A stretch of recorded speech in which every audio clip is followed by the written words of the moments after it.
Welcome back to my channel.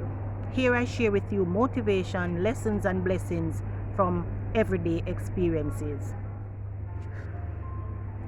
Now every time that I have something to do on Mona campus, one of my favorite yet one of my worst places in my life, I always realize that I have mixed emotions, from the experiences that I have here. I can say that I have lived here for over 20 years. I practically live here. This is where I work and go to sleep.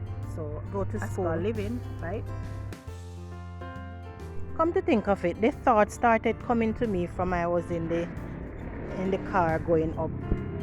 I started to think about some things and trying to sort out some stuff in my head on the journey to Mona campus.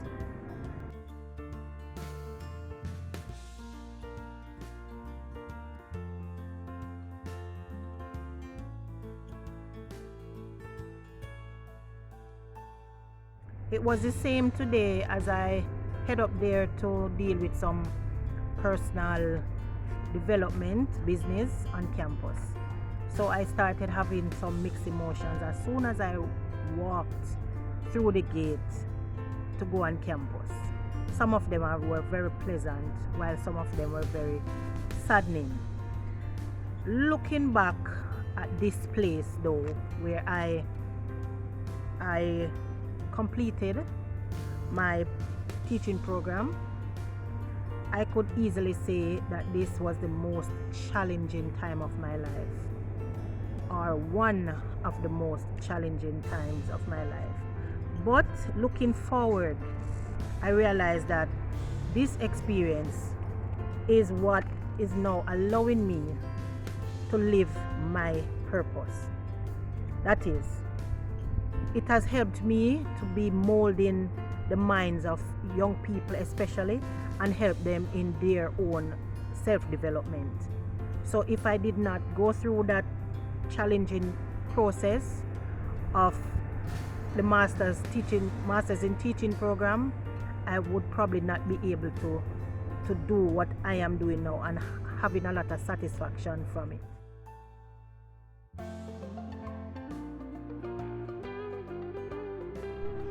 I remember one time I came on campus and I was having these same mixed emotions, where I was sitting right in front of the building where I did my last program degree, and I was having these feelings of nostalgia, but looking back, I realized that day I felt as free as a bird, because I am no longer working on the campus. I was finished with school and now I can do anything I want. And I was heading to my favorite spot where I made my order for my favorite food from the stall, which was a sugar dog. So I made my order and come and sit back down to enjoy it when I was called that it was ready. Faculty of Humanities and Education, where I did my teaching program. And I just started to appreciate the surroundings, the beauty of it. And remember this classroom that I had, it was so cold. Even when you have on sweater, you had to be warming up to someone to keep warm, while the lecturer went on and on. But I just appreciated the beauty of the place because I was not stressing anymore.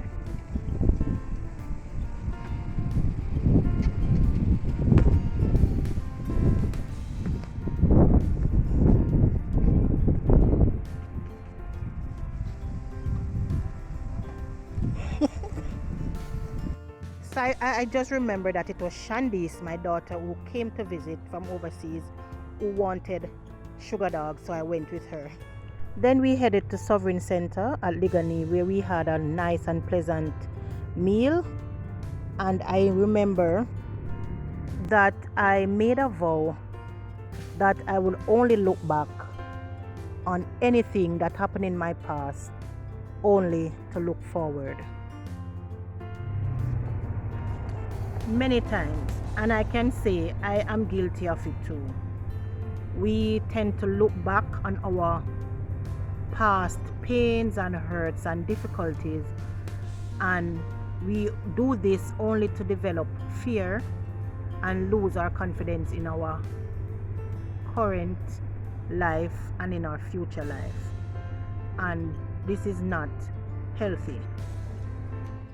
My humble advice is not to tell you not to look back, but that if you are going to look back on what you have been through, make sure that it is to see, not only to see, but to appreciate the lessons and blessings that you have gained from your past. And also be thankful for the resilient person that these difficulties have made you become. And if you have not reached that stage, just know that lessons and blessings are given to us for us to become resilient and be ready for whatever difficulties that we might face in our future lives.